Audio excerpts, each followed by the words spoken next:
Hello বন্ধুরা, মৈনাক চলে এলাম নতুন একটা ভিডিওতে। আজকে এই ভিডিওতে রিভিউ করব সঞ্জয় সমাদ্দার পরিচালিত সারিফুল রাজ, তাসনিয়া ফারিন, মোশাররফ করিম ও চঞ্চল চৌধুরী অভিনীত ছবি ইনসাফ, যেটা গতকাল রাত্রিবেলায় চরকিতে মুক্তি পেয়ে গিয়েছে। তো চরকি থেকে ছবিটা দেখলাম। তো ছবিটা এই বছর কুরবানি ঈদে বাংলাদেশের প্রেক্ষাগৃহে মুক্তি পেয়েছিল। তারপর দর্শকদের রিভিউ দেখে আমি বুঝতে পেরেছিলাম ছবিটা খুব ভালো একটা ছবি হতে চলেছে। তো ফাইনালি আমি তাই জন্য ছবিটার জন্য অপেক্ষা করছিলাম। তো চরকিতে চলে এসেছে ছবিটা, তো চরকি থেকে দেখলাম। তো কালকে রাত 11:30 থেকে আমি ছবিটা দেখা শুরু করি ইন্ডিয়ান টাইম, এবং প্রায় 2টো পর্যন্ত আমি ছবিটা দেখি। এবং ছবিটা এক কথায় যদি তোমাদের বলতে বলা হয়, ছবিটা কিন্তু বেশ ভালো একটা ছবি হয়েছে। ছবির পজিটিভ দিক নেগেটিভ দিকে আসার আগে যদি আমি ছবির গল্প সম্পর্কে আসি, তার আগে একটা ছোট্ট অনুরোধ করব, চ্যানেলে নতুন হয়ে থাকলে চ্যানেলটাকে সাবস্ক্রাইব করে দাও এবং ভিডিওটা ভালো লাগলে লাইক, কমেন্ট এবং শেয়ার করো। ছবির গল্প সম্পর্কে যদি ছোট্ট করে তোমাদেরকে ধারণা দিই, ইউসুফ সে কি বেঁচে আছে নাকি সে মারা গেছে, এই নিয়ে ইনভেস্টিগেশন চলতে থাকে। তাসনিয়া ফারিনের চরিত্রটা তাকে ইনভেস্টিগেট করতে আসে এবং বেশ কিছু প্রশ্নের উত্তর সে খুঁজে বার করতে শুরু করে, যে ইউসুফ কেন 5 বছর ধরে আসছে না, ইউসুফ এখন কোথায়, ইউসুফের যাবতীয় কার্যকলাপ কি, একের পর এক ইনভেস্টিগেশন করতে থাকে। এবং তাসনিয়া ফারিনের ক্যারেক্টারটা কি শেষ পর্যন্ত সে সলভ করতে পারে পুরো কেসটা, এই নিয়ে বেসিক্যালি এই ছবির গল্প। এবার যদি গল্পর পজিটিভ দিক নেগেটিভ দিকে আসি, ছবির প্রথম পজিটিভ দিক হচ্ছে এই ছবিতে আমার যেটা ভালো লাগলো, বাংলাদেশ অনেকটা এগিয়ে গিয়েছে। আমি বাংলাদেশের সিনেমা নিয়ে রিভিউ করতে বসলে একটা কথাই বলি, বাংলাদেশ অনেকটা এগিয়ে গিয়েছে। তার প্রমাণ হচ্ছে ইনসাফ। এই ছবিটার যা মেকিং টপ নচ। তারা কিন্তু 100 কোটি 200 কোটি বাজেট লাগায়নি, সর্বোপরি 10 কোটি টাকারও কম যদি আমি খুব ভুল না করি এই ছবিটার বাজেট। এবং এই বাজেটের মধ্যে যা মেকিং ওয়াইজ যারা এটা বানিয়েছে, আউটস্ট্যান্ডিং। এবং পরিচালক সঞ্জয় সমাদ্দার, তার ভিশনটাকে আমাদেরকে কুর্নিশ জানানো উচিত, যে বাংলাদেশে দাঁড়িয়ে এত বড় একটা ছবি মাউন্টিং করেছে এবং উনি এটাতে সফল হয়েছেন। প্রথম পজিটিভ দিক হচ্ছে এই ছবিতে প্রত্যেকের পারফরমেন্স।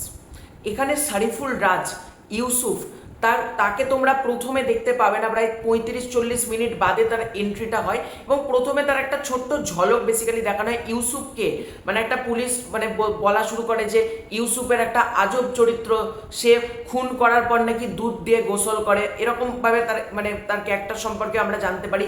ইউসুফের মারা স্টাইল নকল করে অনেকে ইউসুফের ধান্দাটা চালাচ্ছে, ইউসুফ নাই, অনেকে ভাবছেন ইউসুফের ধান্দাটা চালাচ্ছে। কাগজে কলমে কিন্তু ইউসুফ মৃত, কিন্তু আদতে ইউসুফ কোথায় আছে এটা নিয়ে যাবতীয় গল্পটা এগিয়েছে। তো প্রথম দিকটা তোমাদের যদি তোমরা দেখো, তোমরা অনেকে ভাবতে পারো যে 40 মিনিট বাদ হিরোর এন্ট্রি, কিন্তু ওখানেই মেন টুইস্ট। 40টা মিনিট তোমাকে বিভিন্ন রকম ক্লু ছাড়তে ছাড়তে তারা যাবে, বিভিন্ন প্রশ্ন তোমার মধ্যে উদ্ভব করাবে, যে এটা কেন সেটা কেন, তোমাদের মধ্যে অটোমেটিক্যালি কিন্তু একটা প্রশ্নের আবির্ভাব হতে থাকবে। এবং যখন সারিফুল রাজের এন্ট্রিটা হয়, পুরো ছিটকে যাওয়া এন্ট্রি। এবং সারিফুল রাজ অ্যাজ ইউসুফ, কোথাও গিয়ে আমার মনে হচ্ছে এটা সারিফুল রাজ না, মনে হচ্ছে আমরা ইউসুফকেই দেখছি। যেরকম তার চরিত্র, যেরকম অ্যাটিটিউড, যেরকম হাঁটা চলা স্টাইল, যেরকম কথা বলা, পুরোপুরি ইউসুফ লাগছে, কিন্তু আমাদের বাস্তবের জগতের কোনো একটা চরিত্র আমরা মনে করতে পারছি। এবং সিনেমাটার ক্ষেত্রে একটা ভালো লেগেছে, ছবিটাকে ওভার দ্য টপ কিছু করা হয়নি। ছবিটার মধ্যে লার্জার দ্যান লাইফ তো ডেফিনেটলি রয়েছে, কিন্তু জিনিসটাকে অত্যাধিক বেশি করা হয়নি যেটা চোখে লাগে, এরকম কিন্তু কিচ্ছু করা হয়নি। এখানে তাসনিয়া ফারিন, তার এটা প্রথম বড় পর্দার কাজ। এবার তোমরা বলতে পারো তাসনিয়া ফারিন কি মারাত্মক কাজ করেছে? দেখো, মারাত্মক কাজ করেনি, তার একটা কারণ হচ্ছে তার এটা প্রথম কাজ। কিন্তু তাসনিয়া ফারিন, আমি এক্সপেকটেশন কম রেখেছিলাম যে বড় পর্দায় আসছে কেমন কাজ করবে, কিন্তু সিরিয়াসলি বলছি তাসনিয়া ফারিন আমার এক্সপেকটেশন ফুলফিল করেছে। তার অভিনয় যথেষ্ট ভালো। এখানে সাপোর্টিং যারা যারা কাস্ট রয়েছে, মিশা সওদাগর ডায়লগ রয়েছে, সৎ সঙ্গে নিকেতন, অসৎ সঙ্গে সচেতন, সচেতন অসৎ সঙ্গে নিকেতন, এরকম একটা ডায়লগ রয়েছে, ওই ডায়লগটা দারুণ। এবং মিশা সওদাগর তোমরা যেরকম স্ল্যাং, যেরকম খারাপ ল্যাঙ্গুয়েজ ইউজ করবে মজার ছলে, তোমরা কোথাও গিয়ে অটোমেটিক তার কমেডি আকারে ধরে নেবে তার ক্যারেক্টারটাকে। মিশা সওদাগর এখানে দারুণ কাজ করেছে। এবং মিশা সওদাগর, তিনি তো বাংলাদেশের একজন বড় মাপের অভিনেতা, তাকেও যেভাবে প্রেজেন্ট করেছে ডিরেক্টর সঞ্জয় সমাদ্দার, দারুণ।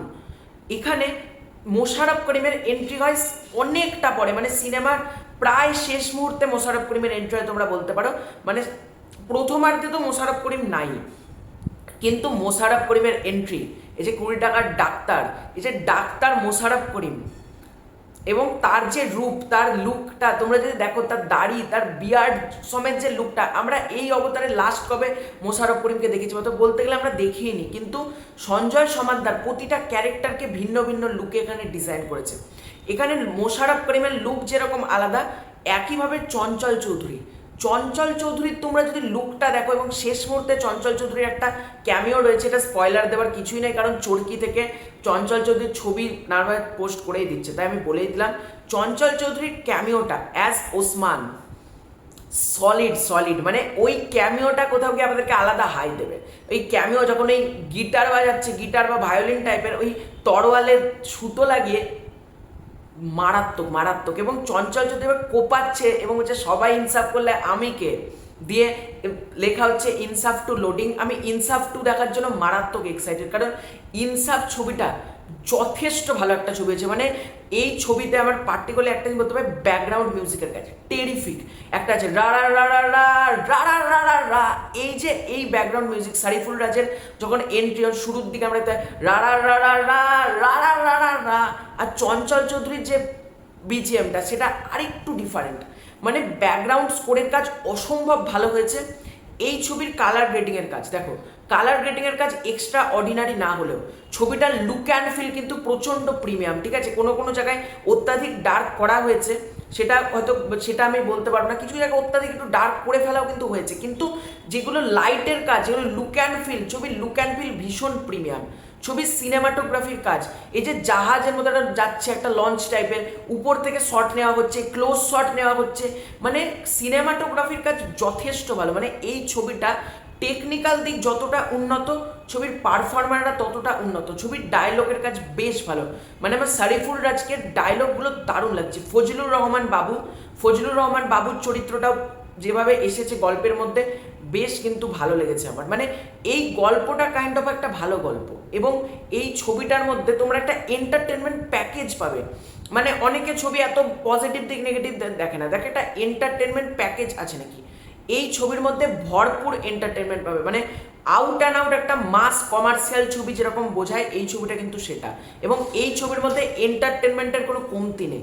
আমার একটা জিনিসই খারাপ লাগলো, এই ছবিটা ভারতে কেন রিলিজ করলো না? মানে আমি চরকির থেকে দেখতে মনে হচ্ছে এই ছবিটা যদি এসে একটু হলে রিলিজ করতো না, মানে আমি হলে গিয়ে ছবিটা আমার দেখার খুব ইচ্ছে ছিল। মানে টিজার যতটা ভালো হয়েছিল, তারপর ছবির ক্লাইম্যাক্সও বেশ ভালো বলা যেতে পারে। এবং মোশাররফ করিম ভার্সেস সারিফুল রাজ, এই ফেস অফটা আমরা সেকেন্ড পার্টে ইনসাফ টুতে আরও প্রপারলি আমরা দেখতে পারবো হয়তো। এবং চঞ্চল চৌধুরী, তাকে নিয়েও ইনসাফ টু ভাবা হচ্ছে, মানে তার ক্যারেক্টারটাকে দিয়ে বেসিক্যালি ইনসাফ টু এর অ্যানাউন্সমেন্ট করা হলো।